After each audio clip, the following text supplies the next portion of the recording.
오늘 금요 기도에 우리 함께 나눌 말씀은 사도행전 1장 1절에서 11절까지 말씀입니다. 사도행전 1장 1절에서 11절까지 말씀을 우리 한 목소리로 합독하도록 하겠습니다. 데오빌로여, 내가 먼저 쓴 글에는 무릇 예수께서 행하시며 가르치시기를 시작하신부터 그가 택하신 사도들에게 성령으로 명하시고 승천하신 날까지의 일을 기록하였노라.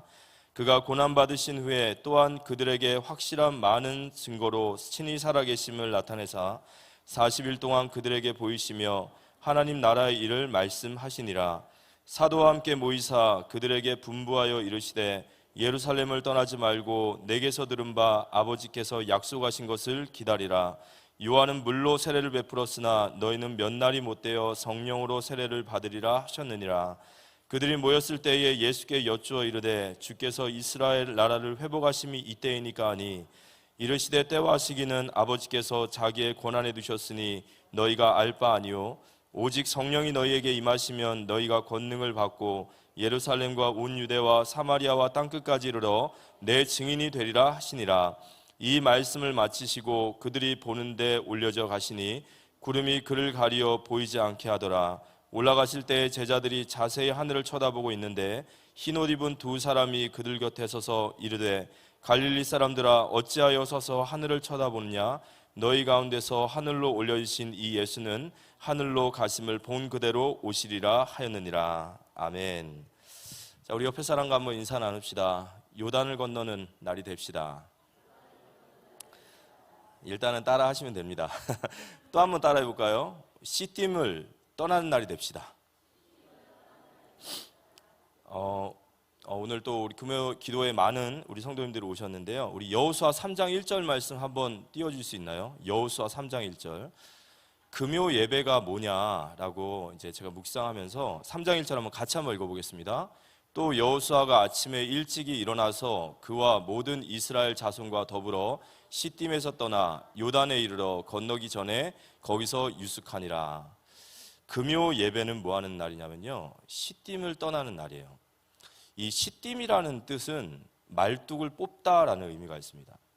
근데 이 시딤에 말뚝을 뽑다라는 말이 무슨 말이냐라고 할 때 민수기 25장에 보면 이스라엘 백성들이 시딤에서 과거에 큰 아픔이 있었어요.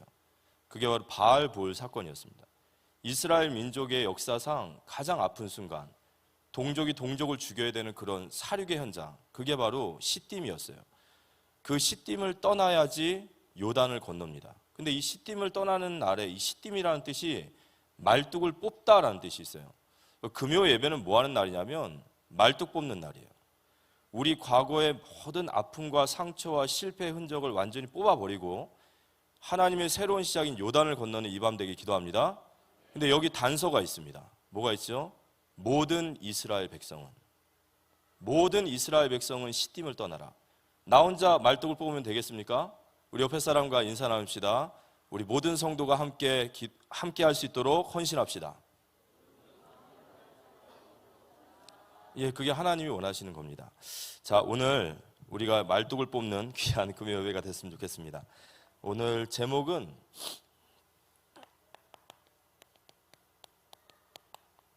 약속하신 것을 기다리라입니다.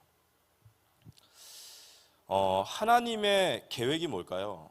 하나님이 우리를 이 땅에 부르시고 또 하나님 이 땅에 예수 그리스도를 보내신 이유, 또 하나님은 지금 무엇을 계획하고 계실까요? 여러 가지를 얘기할 수 있지만 하나님은 이 부흥을 계획하고 계세요. 우리가 이제 과거의 부흥이라는 말을 들으면 뭐 굉장히 좀 육신적인 것만 생각하지만 사실 부흥은 굉장히 좋은 말이죠. 죽었던 것들이 살아난다는 뜻이에요. 에스겔서 30장 1절 11절에 마른 뼈다귀가 살아나서 여호와의 군대가 되냐, 이게 부흥의 모습이에요. 이스라엘 군대가 일어나는, 또 넘어졌던 것들이 일어나는, 좌절된 것들이 일어나는, 또 무너졌던 것들이 재건되어지는, 이게 하나님의 계획입니다. 하나님은 이 땅에 부흥을 계획하고 계시는 줄 믿으시기 바랍니다. 그래서 우리를 부르신 거예요. 하나님의 마음은 이 땅의 부흥이에요. 이 땅에 죽었던 것들이 살아나기 원하시고, 좌절되고 낙심하고 무너져 있는 것들이 일어나기 원하시고, 다시 이 땅이 세워지는 것이 아버지 하나님의 뜻인 줄 믿으시기 바랍니다. 근데 이 부흥에는 항상 그 부흥의 전조가 있어요. 항상 부흥의 전조가 있습니다. 어느 시대의 부흥이든지 간에 항상 부흥 이전에 불어넣는 하나님의 시작이 뭐냐면 그게 바로 시들게 하시는 성령의 역사예요. 이게 이제 찰스 스펄전이라고 하는 그 설교자가 했던 설교입니다. 하나님은 어떤 공동체와 한 나라와 민족을 살리실 때 가장 먼저 하시는 것이 그들을 시들게 하시는 거예요. 푸른 마르고 꽃이 시듦을 알게 하는 거예요. 무슨 말이죠? 우리 자신에 대해서는 절대적인 절망을 하게 만드는 거예요. 시들게 만드시는 성령의 역사, 이게 하나님의 시작입니다. 우리 성도님들 지금 어려운 가운데 있고 고난 가운데 있고 위기 가운데 있다. 이게 하나님의 부흥의 전조로 받아들이시기 바랍니다. 아멘. 성도가 육신적인 많은 축복을 받으면 우리는 행복하죠. 그렇지만 성도가 고난을 받을 때 사실은 별로 고민은 안 됩니다. 여러분, 고난 받을 때는요 별로 고민할 거 없어요. 그 성도는 하나님께서 일으키시기 위해서 고난을 주시는 거예요. 맞습니까? 그러니까 시들게 하신단 말이에요. 우리의 힘을 다 빼버리시는 거예요. 우리 자신에게는 좌절하게 만들고, 나는 안 되는구나, 우리는 안 되는구나. 왜 그러죠? 이것 때문에 그럽니다. 오직 우리가 진짜 하나님을 의지하게 만드시는 거예요. 이게 부흥의 시작이에요. 언제나 똑같습니다. 오직 예수를 바라보고 하나님만을 바라보고, 우리로서는 안 되지 않냐, 우리로서는 아무리 부흥의 역사를 일으키고 싶어도 되지 않지 않냐, 우리로서는 절망이지만 우리는 바라볼 때가 있는 겁니다. 예수 그리스도 바라보시기 바랍니다. 이거면 이제 되는 거예요. 우리가 다른데 비빌 언덕이 있고 우리가 뭐 여기저기 의지할 때 있으면요 주님 안 바라보잖아요. 그죠? 우리가 원래 그렇습니다. 그래서 하나님은 항상 부흥의 전조에는 시들게 하시는 성령의 역사를 부어주셔요. 그리고 간절히 주님을 바라보십니다. 그래서 저와 여러분이 부끄러운 것이 아니라 하나님 이 땅에 심으신 부흥의 주역이에요. 부흥의 주역입니다. 부흥은 한 사람의 일어섬으로부터 시작됩니다. 우리 한 사람의 일어섬과 우리 교회가 일어설 때 나라와 민족과 전 세계가 일어날 줄 믿으시기 바랍니다. 하나님은 네가 부흥의 주역이라는데 나는 죽어도 아니다라고 그러면요 안 될 것 같죠? 됩니다. 되시는 줄 믿으시기 바랍니다. 하나님 기어이 여러분들을 그렇게 부르신 거예요. 그래서 오늘 우리가 이런 말씀 속에서 오늘 약속하신 것을 기다리라는 말씀을 받았는데요, 선교대회를 진행하고 있다 보니까 어떤 말씀을 같이 나눴으면 좋겠는가 하다가 사도행전에 대한 말씀들이 자꾸 옵니다. 우리는 사도행전을 굉장히 중요하게 보죠. 이 사도행전은 이 세계 복음화의 이게 행전이기 때문에 그래요. 그리고 이 사도행전의 역사는 지금 현재 시점으로 지금도 진행되고 있기 때문에 우리에게는 모든 성경이 중요하지만 이 사도행전이 중요합니다. 근데 이 사도행전을 보면 사도행전의 주역들이 있어요. 그러니까 사도행전에 쓰임받는 주역들, 어떤 사람들이 쓰임받을까요? 어떤 사람들이 세계복음화의 주역일까요? 이 사도행전의 사도라는 단어 속에 그 해답이 있어요. 이 사도라는 단어가 아포스톨로스라고 그래요. 아포스톨로스. 이 아포스톨로스라는 뜻은 어떤 뜻이냐면 보내심을 받은 자라는 뜻이 있어요. 하나님이 세계복음화의 주역으로 누굴 세우시죠? 누가 사도행전의 주역입니까? 보내심을 받은 자라는 인식이 있는 사람이에요. 저와 여러분은 이 땅의 우연의 산물이 아닙니다. 우리를 보내신 분이 있고 보내신 목적이 있는 줄 믿으시기 바랍니다. 우리는 보내심을 받은 자예요. 우리의 모든 삶이 보내심을 받은 자예요. 이 디아스포라라는 말씀이 있죠. 흩어진 자들. 이게 원래 원어로 해석하면 하나님이 뿌리셨다는 뜻이에요. 그러니까 자신의 의도와 상관없이 하나님이 뿌리셨어요. 근데 하나님이 왜 뿌리셨냐? 목적이 있어서 뿌리셨어요. 그러니까 우리는 모르니까 이유도 영문도 모르고 뿌림 당하지만 하나님은 거기에 이유가 있단 말이에요. 우리의 가정에 우리를 보내시고 우리의 현장에 우리를 보내시고 우리의 모든 상황을 만나게 하신 그 중요한 인식 속에 보내심을 받은 자라는 인식이 다시 회복되시기 바랍니다. 이거 없으면요, 이건 사단이 이긴 거예요. 일단은 사단이 이긴 겁니다. 이 의식이 없다면, 이거 없이 우리가 현장에 나가고, 이거 없이 우리가 학업을 하고, 이거 없이 산업을 하고, 이거 없이 무엇인가를 한다면 우린 다 놓친 겁니다. 이게 없다면 불신자예요. 우리는 보내심을 받은 자인 줄 믿으시기 바랍니다. 우린 사도행전의 주역이에요. 그러면서 사도행전 1장 1절에 보면 이 세상에 답이 나와요. 제가 이제 오늘도 이렇게 아침에 뉴스를 보고 또 유튜브로 사역을 하면서 왔다 갔다 보면서 요즘 마약 문제 심각하니까 마약에 대한 부분들을 좀 많이 오늘 봤습니다. 하루 종일 마약만 봤더니 이제 대학 현장에 가서 애들한테 다 물어봤어요. 야, 너희 주변에 혹시 마약하는 애 없냐? 너도 조심해라고. 정말 마약 심각하더라고요. 정말 심각합니다. 그리고 또 어제는 기아 문제를 봤어요. 이 지구가요, 지구의 식량은 120억을 먹여 살릴 식량을 공급할 수 있대요. 그런데 70억도 안 되는 지구의 절반이 굶어 죽어요. 왜 그런지 아십니까? 인간의 죄의 그 탐욕 때문에 그래요. 아프리카 현장의 수많은 질병들과 갈등, 아프리카가 왜 가난한가 봤더니 독재자들 때문에 그래요. 저 동남아 지역에 계속 몰아닥치는 자연재해들, 저 미국, 유럽, 뭐 전 세계가 정말 온전한 곳이 없습니다. 그런데 거기에 대한 우리 문제를 알죠. 성경에는 사도행전 1장 1절에 보면 데오빌로여 내가 먼저 쓴 글에는 이라는 말이 나옵니다. 이 데오빌로여라는 이 단어 속에 복음이 있어요.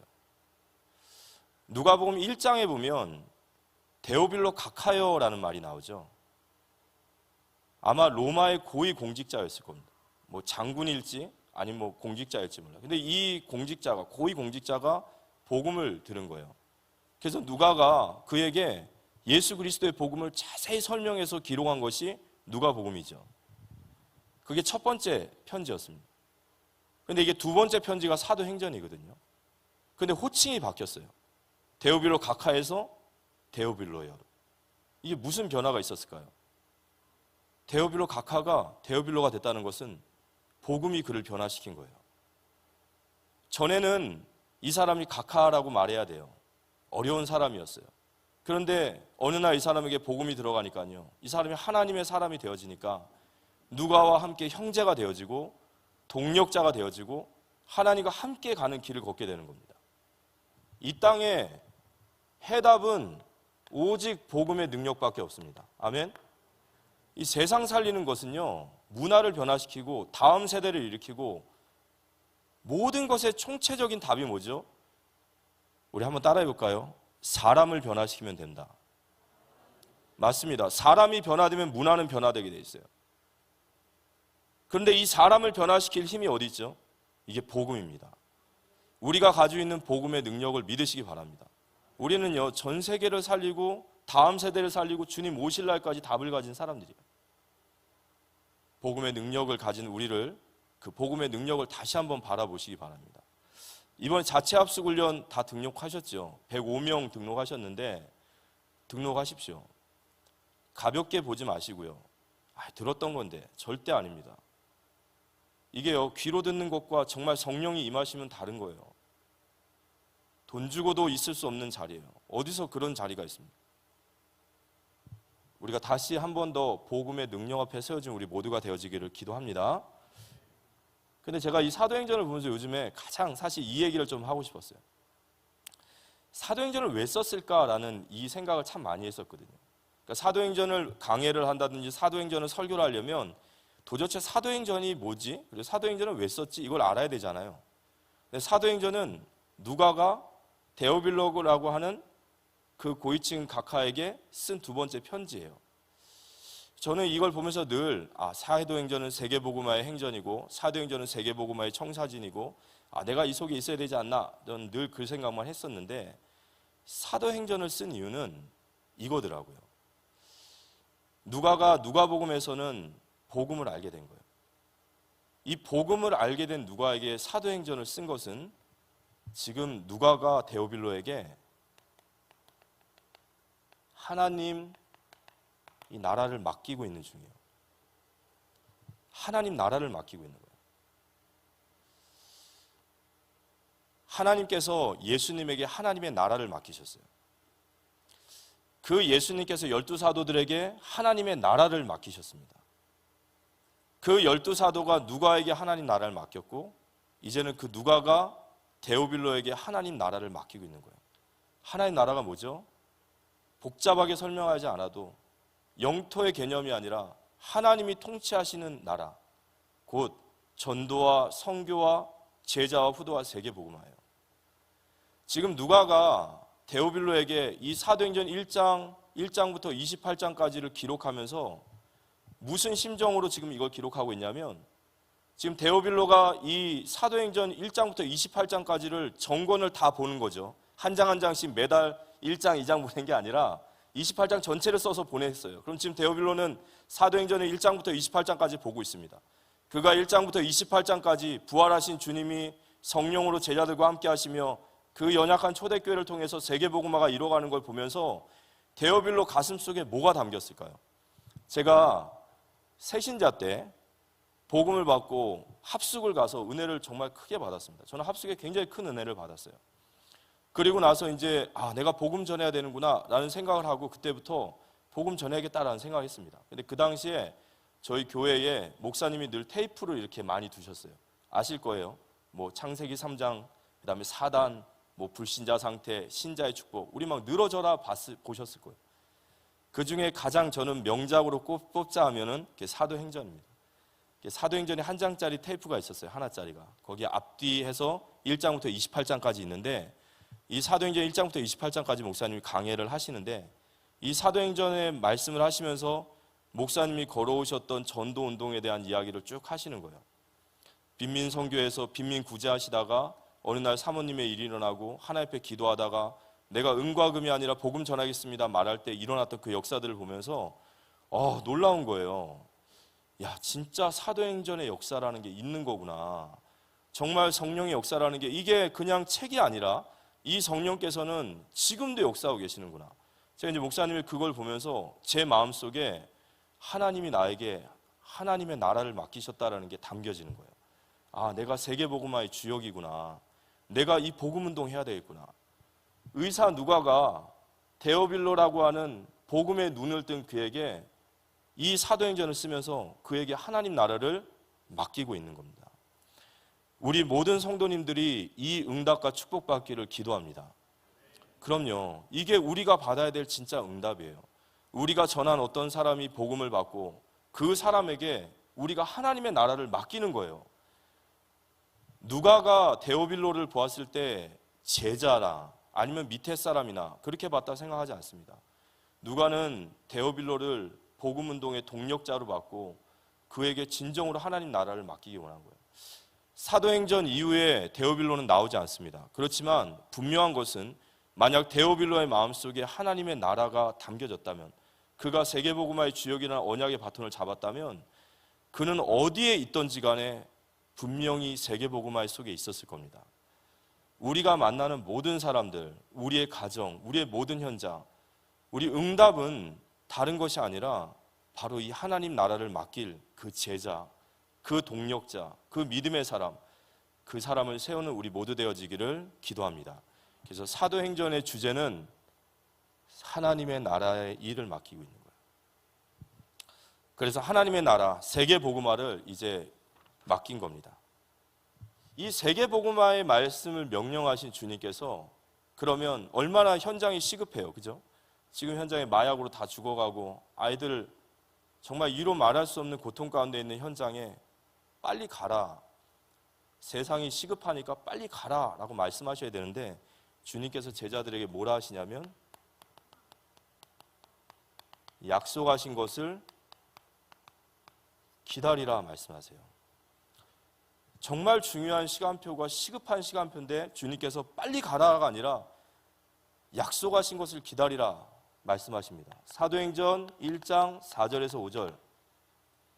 사도와 함께 모이사 그들에게 분부하여 이르시되 예루살렘을 떠나지 말고 내게서 들은 바 아버지께서 약속하신 것을 기다리라. 무엇을 기다려야 됩니까? 요한은 물로 세례를 베풀었으나 너희는 몇 날이 못되어 성령으로 세례를 받으리라. 성령의 충만함을 부어주시리라.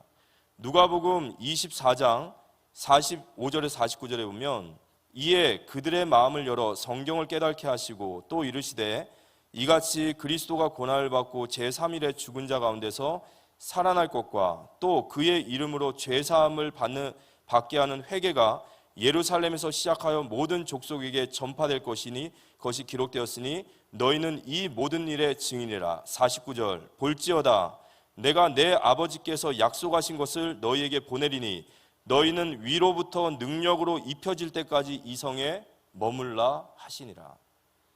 위로부터 부어지는 성령의 능력을 받으라는 거예요. 위로부터 부어지는 성령의 능력을 받으시기 바랍니다. 그래서 예수님께서 약속하신 성령을 기다리라 했습니다. 그랬더니 제자들의 반응이 1장 6절에서 7절의 말씀을 하는 거예요. 제자들이 이 말씀을 듣고 뭐라고 말하면요, 그들이 모였을 때에 예수께 여쭤 이르되 주께서 이스라엘 나라를 회복하심이 이때이니까 하니 이르시되 때와 시기는 아버지께서 자기의 권한에 두셨으니 너희는 알 바 아니요.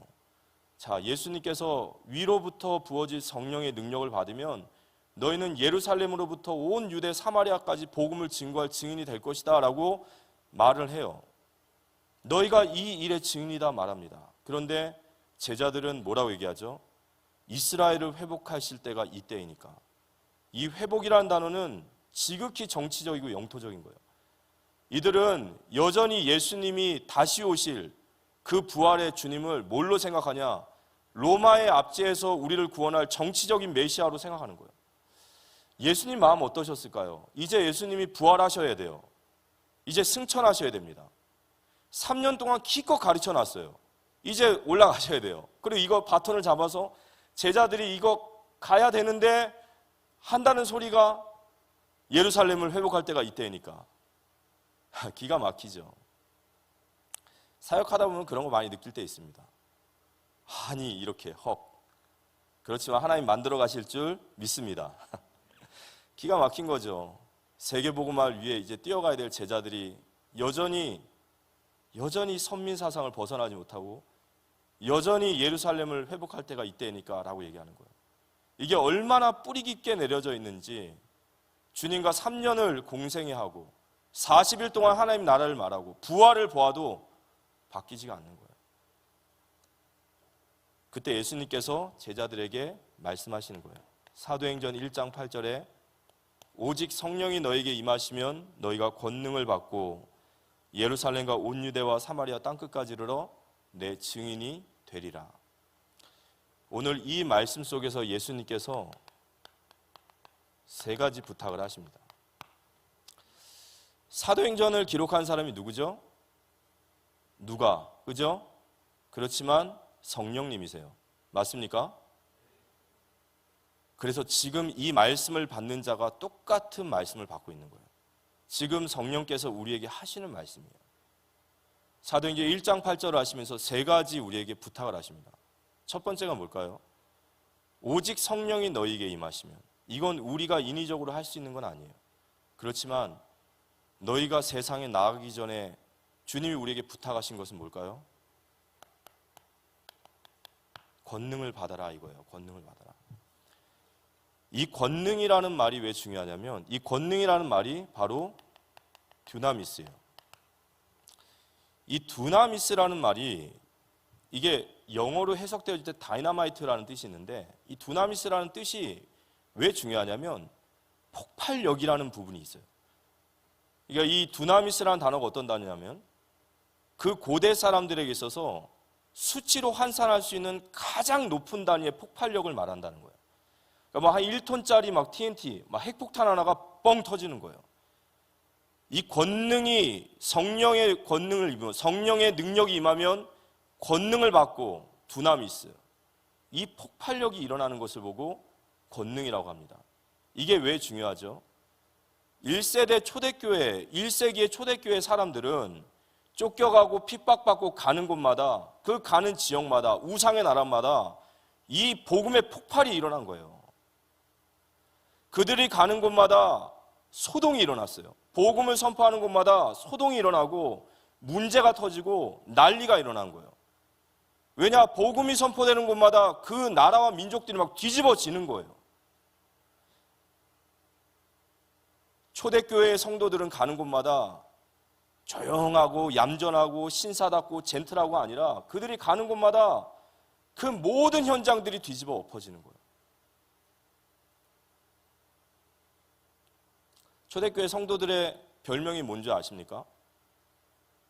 사도행전 17장 1절에서 9절에 보면 그들이 데살로니가 지역에서 복음을 전하니까요, 온 지역이 난리가 났어요. 예수 믿는 자들이 들고 일어나고 우상 숭배자들이 들고 일어나서 막 자기들끼리 난리가 난 거예요. 그랬더니 저자의 깡패 같은 자들이 나와서 그들을 뭐라고 하죠? 천하를 어지럽히는 자가 여기 있도다. 여러분, 그 역사가 여러분에게 있으십니까? 여러분이 가는 학교, 여러분이 가는 현장, 우리의 가정, 거기에 이런 두나미스의 역사가 일어나기를 기도합니다. 이게 일어나야 되는 게 정상인 거예요. 복음이 선포되는 곳마다 거기에 우상을 섬기는 자들마다 다 뒤집어지는 역사들이 일어나야 되는 거예요. 이게 두나미스라는 거예요. 이 두나미스의 역사가 먼저 우리에게 임해야 될 줄 믿으시기 바랍니다. 우리가 사람들의 성품이 있고 기질이 있어요. 체질이 있습니다. 어떤 사람들은 내성적이고 어떤 사람들은 사람들과의 관계를 중요히 여기다 보니까 싫은 소리 하기 힘들어하는 사람이 있고 사람 관계에 또 젠틀한 사람이 있고, 이게 나쁘다는 것이 아니라 이런 것들이 복음을 방해를 해요. 복음을 담대하게 전하는데 방해를 합니다.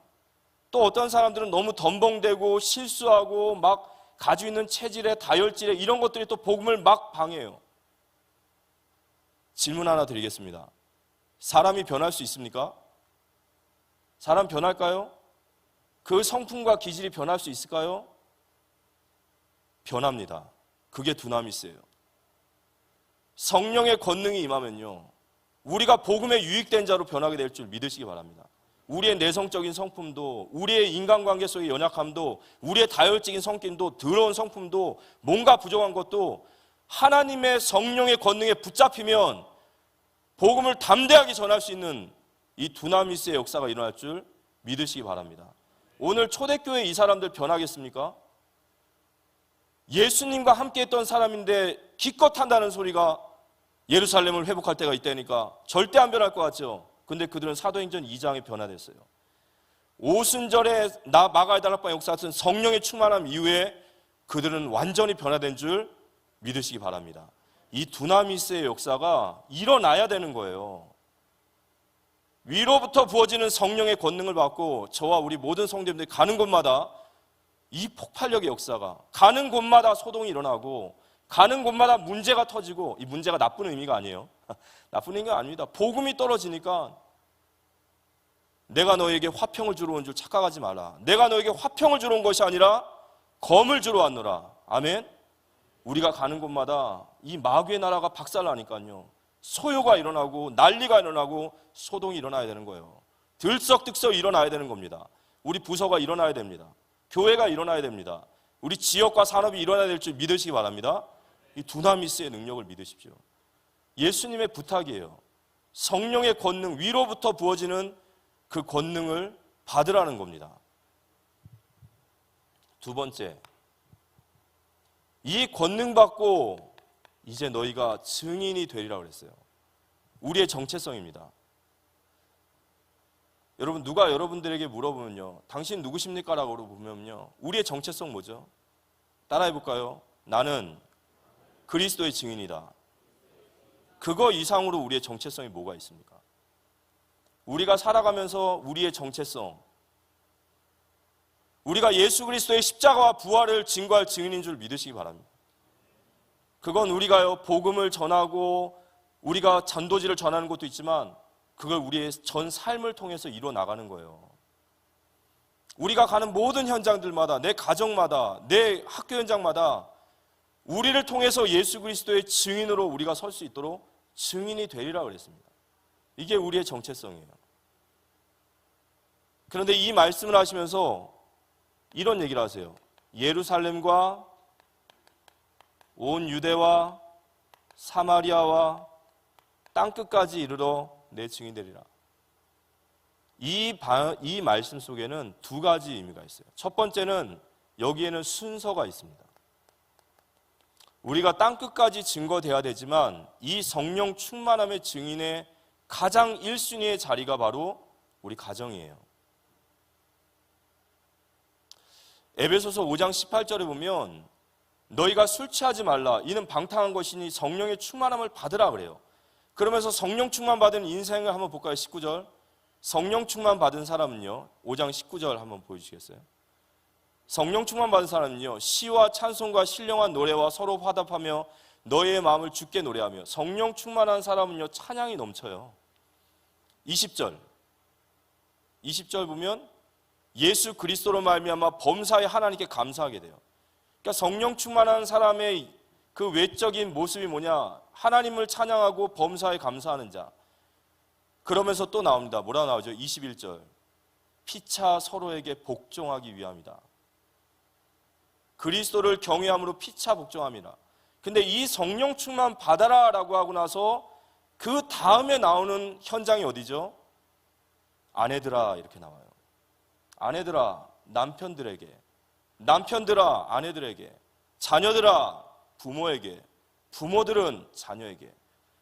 우리가 성령 충만 받고 증인되어야 될 가장 1순위의 자리가 가정인 줄 믿으시기 바랍니다. 증인이라는 말은 이 순교자라는 단어와 같아요. 마르투스, 순교자. 우리가 증인이 되어지기 위해서 얼마나 많은 우리를 깎아내리고 얼마나 많은 것들이 갱신되어야 될까요? 그렇지만 그 죽는 자리까지 가는 것이 증인입니다. 우리의 가정에서 증거 있는 증인으로 서기를 기도합니다. 그러면서 이건 두 번째는 우리 인생과 우리 교회의 방향성이에요. 예루살렘과 온 유대와 사마리아와 땅끝까지 이르러 내 증인이 되리라. 무슨 말이죠? 나 중심에서 벗어나야 돼요. 우리 가족 벗어나셔야 돼요. 우리 교회 벗어나셔야 돼요. 우리 지역 벗어나셔야 됩니다. 이 나라 벗어나셔야 돼요. 세계 땅끝까지. 이게 우리가 나아가야 될 인생의 방향인 줄 믿으시기 바랍니다. 이게 은혜와 축복이 흘러나가야 됩니다. 이게 건강해지려면요, 계속 순환해서 움직여야 되는 거예요. 그런데 우리가 이 방향으로 나가지 않고 나 중심 속에 내 가족, 내 교회 여기에 잡혀 있으면요, 이건 성장하는 게 아니라 비대해져요. 비만 된다고요. 그냥 덩치만 커지는 거예요. 건강하지 못한. 그래서 우리 자신도 우리 부서도 교회도 계속해서 땅끝까지 나아가는, 그 속으로 나아가는 우리에게 은혜가 임하기를 기도합니다. 이게 주님이 우리에게 주신 부탁이에요. 그리고 마지막으로 주님께서 9절에서 11절에 보면 너희가 하늘로 간 그대로, 보신 그대로 그가 다시 오시리라 그랬어요. 다시 오실 그리스도를 얘기하십니다. 뭘 부탁하셨을까요? 주님께서 이 땅에 오신 것을 보고 뭐라고 하죠? 그걸 초림이라고 그러죠. 그런데 그 주님이 다시 오시는 날이 와요. 그걸 우린 뭐라고 하십니까? 재림이라 합니다. 이 초림과 재림 사이에 우리가 끼어 있어요. 여기에 우리는 정체성이 뭐라고요? 사도행전 1장 8절의 증인이에요. 예루살렘과 온 유대와 사마리아와 땅끝까지 증인되리라라는 증인이에요. 이 초림 때 주님께서 우리에게 과제를 주신 거예요. 자, 내가 너희에게 과제를 줄게. 이 주님이 재림하실 때 뭐 할까요? 이제 이거 채점하시는 거예요. 이거 채점하시는 거예요. 우리는 반드시 그 주님 앞에 서게 될 줄 믿으시기 바랍니다. 공부 안 하는 애들은요, 시험 기간 돼도 공부 안 해요. 왜 안 하죠? 그냥 매 맞으면 돼요. 그렇게 사실 겁니까? 어차피 구원 받았으니까 우리 구원은 됐으니까 주님 앞에 가서 좀 욕을 먹던 말던 우리 구원 받았으니까 진짜 그러시겠습니까? 아니죠. 우리가 주님 앞에 설 그날에 잘하였도다 착하고 충성된 종아, 네가 작은 능력을 가지고도 이렇게 큰 일을 했구나. 주님의 상과 칭찬받는 우리 모두가 되어지기를 기도합니다. 이게 주님이 우리에게 맡기신 세 가지 부탁이에요. 위로부터 임할 권능을 받아라. 그리고 증인이 되리라. 그리고 다시 오실 주님이 오실 때까지 우리의 과제를 잘 실행해 나가는 우리 모두가 되어지기를 기도합니다. 결론적으로 오늘 말씀 마치면서 오늘 우리가 하나님 앞에 기도해야 됩니다. 시들게 하시는 성령의 역사가 우리 안에 임해야 돼요. 여러분, 배가 고프지 않으면요 음식이 귀해 보이지 않죠. 우리가 영적으로 부하다라는 것은 축복이 아니에요. 은혜 받는 자는 늘 영적으로 목말라야 됩니다. 늘 우리 자신의 그 하나님의 뜻은 너무도 크고 내 자신이 너무 부족하기 때문에 그 주님 앞에 매달릴 수밖에 없는 거예요. 시들게 하시는 그 영혼이 우리에게 부어지기를 기도합니다. 그리고 우리 오늘 오직 성령 충만을 두고 기도해야겠죠.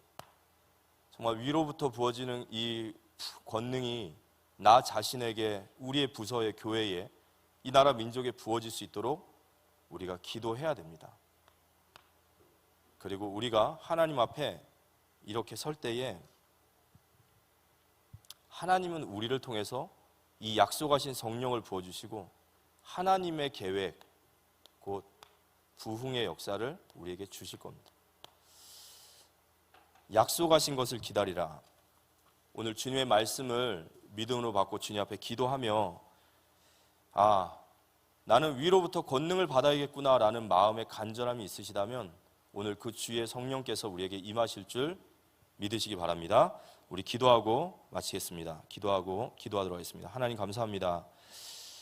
이 시간 하나님 약속하신 것을 기다리라 라는 말씀을 우리에게 주셨습니다.